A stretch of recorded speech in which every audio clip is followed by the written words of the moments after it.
Aha, live. Today, Monday, November 2nd. Moving right along. Okay, quote number 25. Make the best use of your time despite the difficulties of these days. That's an old one that kind of pertains. So, the next quote will give us 26, and guess what? Every 13 quotes we will check, unless I forget.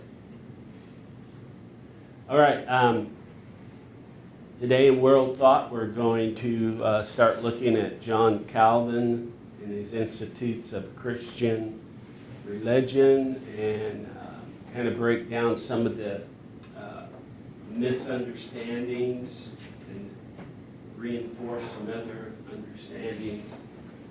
So for those, most everybody, I think all but one person has their stuff in. Try to get that completed. We had very, very short notes on Chaucer. We did it all in one day, and it was on the video. So hopefully the people saw that to get your notes or take some and turn in as soon as possible. Okay, I'd like to start out on John with some of his basic information about him.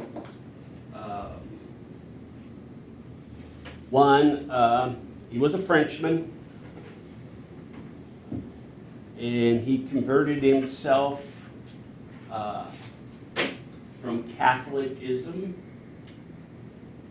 The world was primarily at this time in Europe and Northern Africa. I don't know, I'm going to call it the bridge between Northern Africa into the Mediterranean area and up into Europe, was dominantly Christian, Catholic Christian.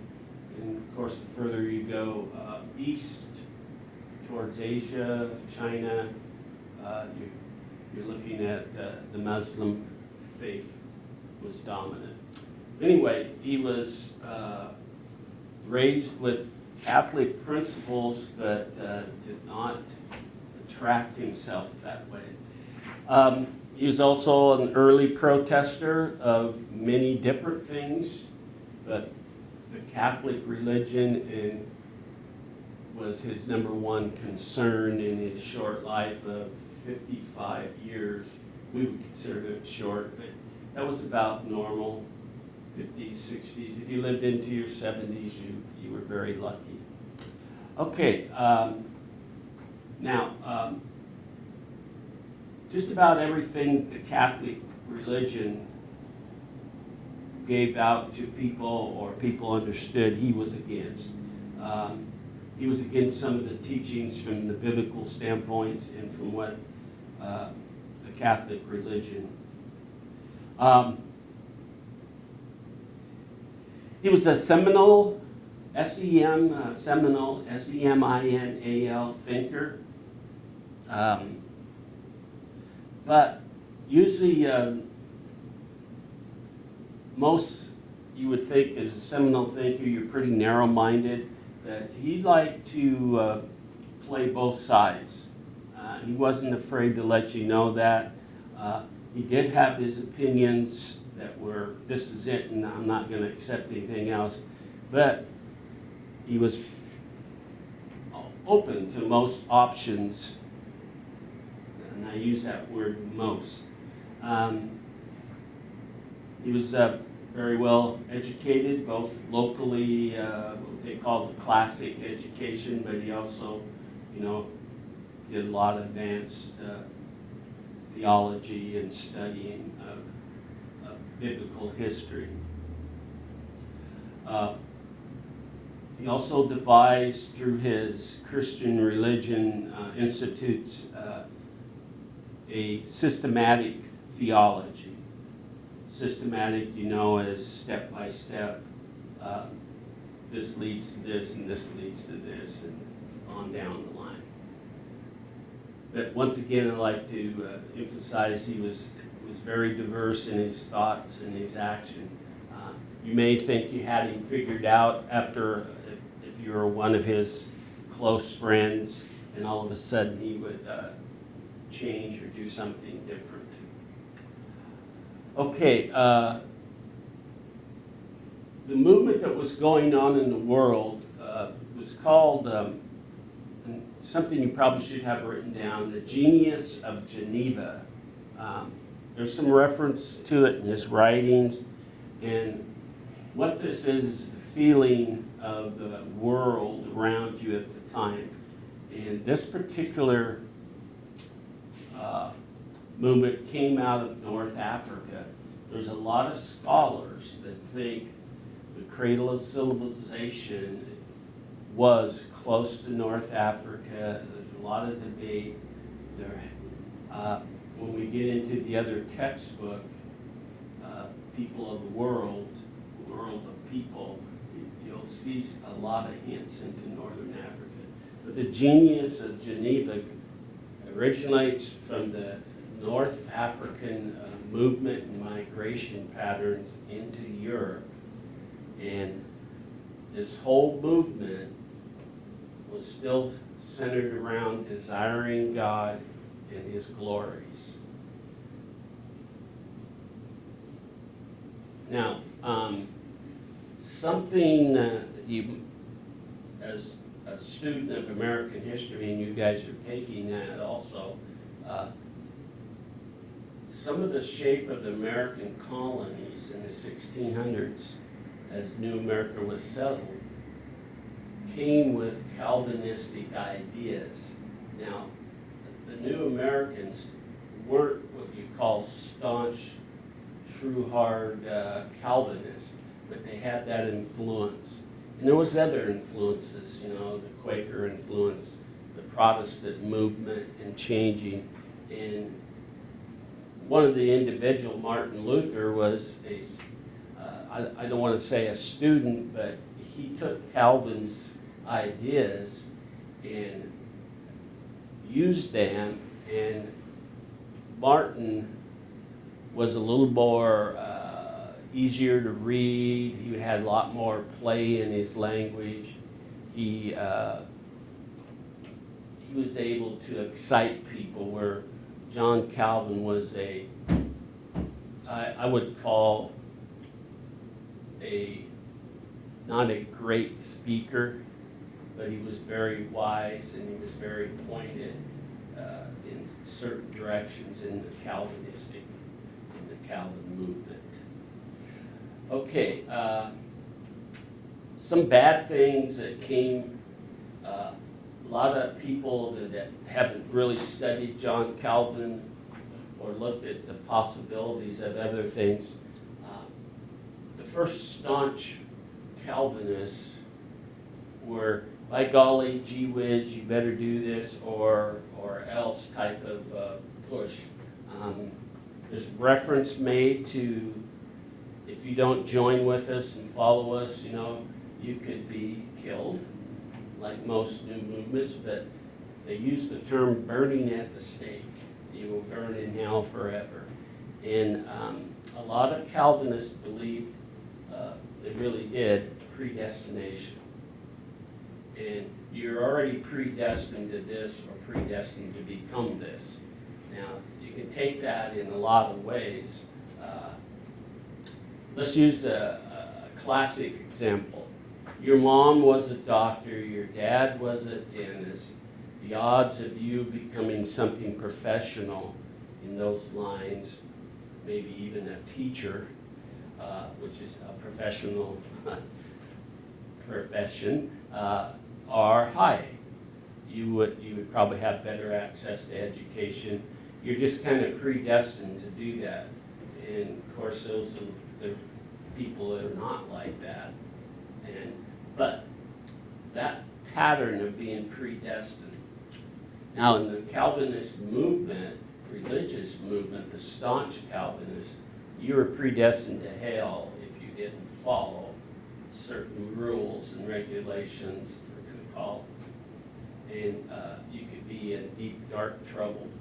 And so a lot of people that read Calvinistic ideas on a shallow basis, they believe everything Calvinistic is a predestination to something.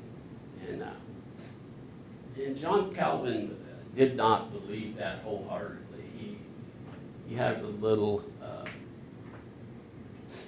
bit of give and take. You know, he did believe that sometimes if you didn't do things a certain way, that things could happen, but he wasn't a true person. And in my past here at this school, I've had a lot of young students believe, you know, they heard of John Calvin or they studied him a little bit, and the first thing they would say to me is predestination, you know, that kind of thing. And that's not always the case. Okay, that is the basic, I want to call them characteristics of John Calvin. And up here on the board, you know, is his big push was the institutes. Notice there's more than one, and when you look in the textbook, he basically, I think, if I remember right, he has 7 of them or something like that. We're going to cover them, just not today. But I want to read some things to you, and I normally, in the past, don't read a whole lot, but I think it's important that you look at a couple things and maybe get some more notes from them. And here we go. On page 252. Some of the things I already said are within some of these pages here, but I want to go down to the bottom of page 252, and I think it's a key point. He's talking at this time about reforming thought at the tomb and things like this. The core theme in Calvin's work is this: nearly all the wisdom we possess, that is to say, true and sound wisdom, consists of 2 parts. It's important you have these 2 parts written down: the knowledge of God and the knowledge of yourself. He thought these were the 2 most critical things, and in his Institutes of Christian Religion, you will see this throughout all of them. Again, knowledge of God and knowledge of yourself. In the text it says ourselves, but that's what it means. At first glance, this statement might seem to be exactly what we might expect from one so often associated with coldly cerebral Christian rationalization and abstract speculation. That's Calvin. But he keeps saying knowledge is far more important, but it's also complex. And you need to break it down, he says. And we'll come back to that when we get, probably on Wednesday when we get to the Institutes. Okay, further down, just a few lines down. Calvin means more than this. He means that every human being is, by definition, a theologian, or you have a theology. And in this case, he's talking about a Christian theology, but regardless of your belief, even an atheist has a belief or theology. Every word, that is, every means a person has for making sense of his reality is inescapably a word about God. Take an atheist. An atheist is against God. A true atheist, or he does not, or she does not believe there is a God. But if you talk the most, and if you have the chance to speak or converse with an atheist, a true atheist, you can see this a little bit. You just have to look for it and not be turned off by I'm saying the three of us in this room probably are not close to even being an atheist or thinking in that direction, but I can see how some people react. One of the reasons I say that is I have a couple people in our family tree that's borderline. And if you're not a true atheist and you're not a true believer in Jesus, what's that term they call you? Agnostic. Okay, they believe something is there, but they don't believe necessarily it's Almighty God and the Son of God, Jesus. Okay, now here's something that other people that we've looked at so far this year have said. Truth in life is somewhat shown through the nature, the nature of humanity, how we act, the nature of our planet, and how we react to it and how we use it. There's a little bit on this in the middle of the page. In addition, this truth is grounded above all creatures of nature of humanity. Reference is to the Apostle Paul and his speech to the Athenians on Mars Hill. Calvin notes that it is in Creator God by necessity that every human person lives and moves. This is from Acts 17:28. For Calvin, the universal impulse of humanity is to worship gods or ideologies, which is kind of natural. I think each of us here in the room have certain gods that we worship. We just don't like to call them that. Mine is this right here. I have a god of hats. I love wearing hats and different hats. I got the pineapple hat on today, hopefully matching my shirt a little bit. Well, anyway, another thing he says, your sense of divine is embedded in you already. You even goes later, not right here, that you are born with this sense of divine.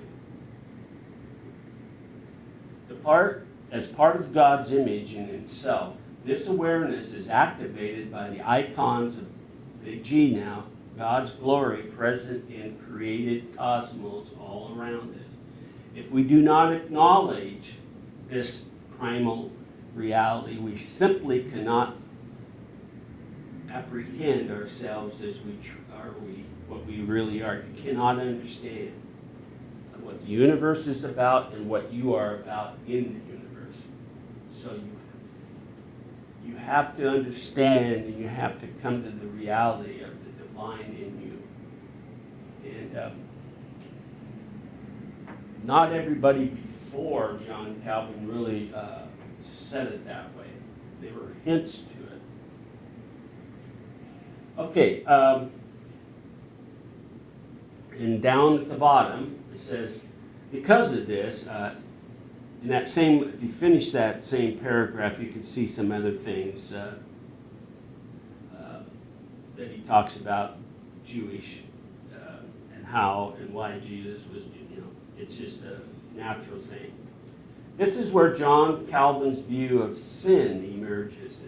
He's oft misrepresented as having a gloomy, world-denying pessimism about humanity. There's that blah blah of John Calvin that people don't like, and they often blow his ideas away.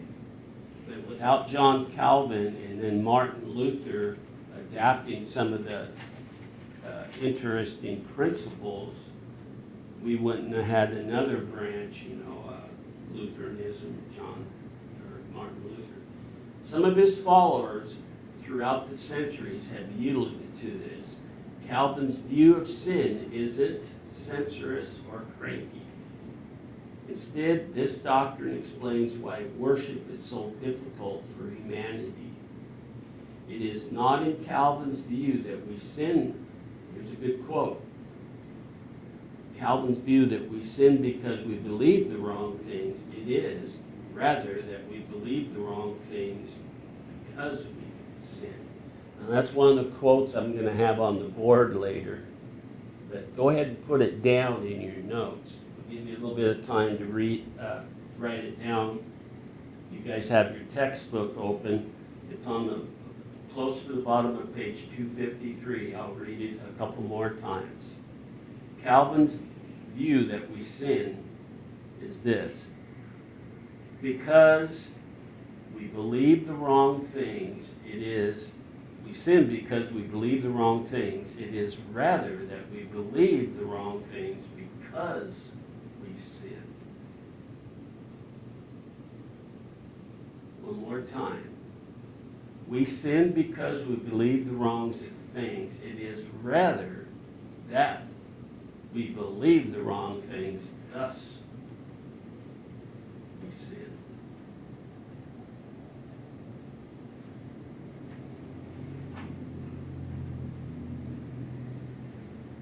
Okay, turn the page to last page, 254. A couple more things. And he's going to repeat a couple things. I've written some things down in the text,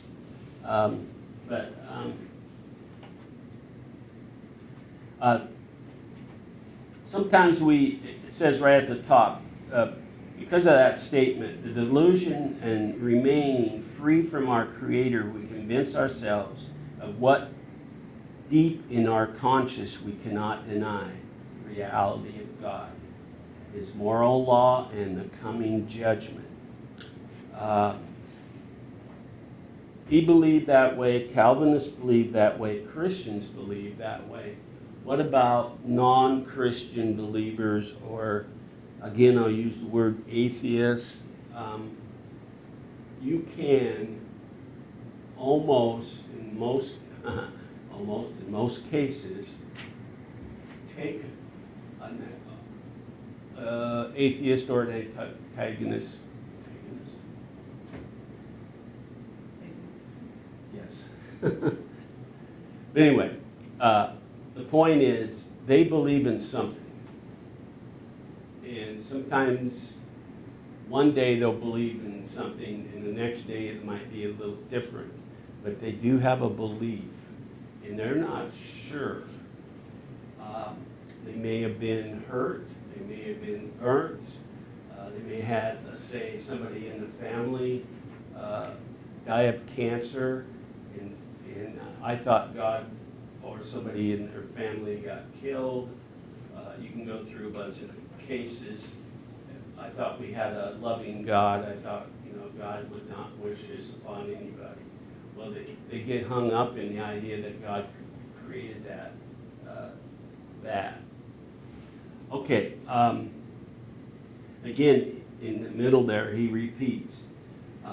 Calvin would not root for in the following of nature of the human condition. In order to know God and to know yourself, Calvin insists you must face the truth. Okay, somebody else said something to this. Think about it. You want it to be this, but it is this. You're looking for this, but it is this. You need to face the actual truth of the situation. It's not what you think it should be, it's what it really is. That makes sense? In a roundabout way? But in order for you to accept something, Calvin, you have to accept and face the truth. You just got to realize you can't fly without getting in a plane.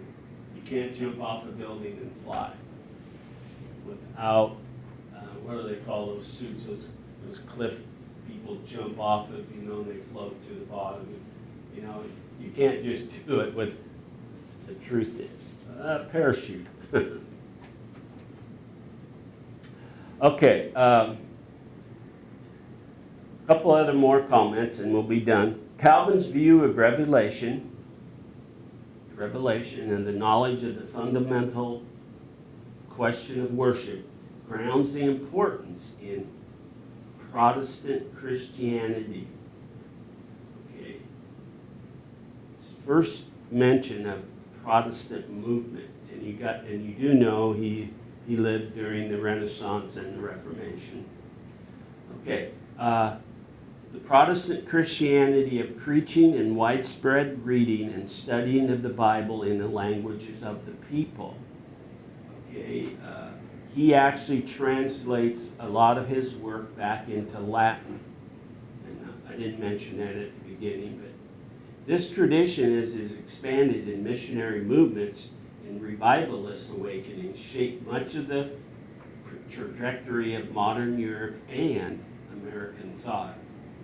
That's what came to New America, with the Quakers, with the Pilgrims, with, people that were being persecuted because they weren't following the Church of England, the Catholic Church. They saw John Calvin, they saw Martin Luther's ideas, and they were in trouble if they didn't conceal it a little bit. Okay, down at the very last paragraph, about halfway down. As probably most of you know, whatever religion and religious communion, you find the insights of the mind shaped by immerses himself into scriptures. In Western classic thought, and behind this, you'll discover this man, we're talking about Calvin, who recognized something of what is meant. One, to be a creature. Two, to look in worship and humility for the Creator in whom we lived and moved. That is the last sentence there. Now,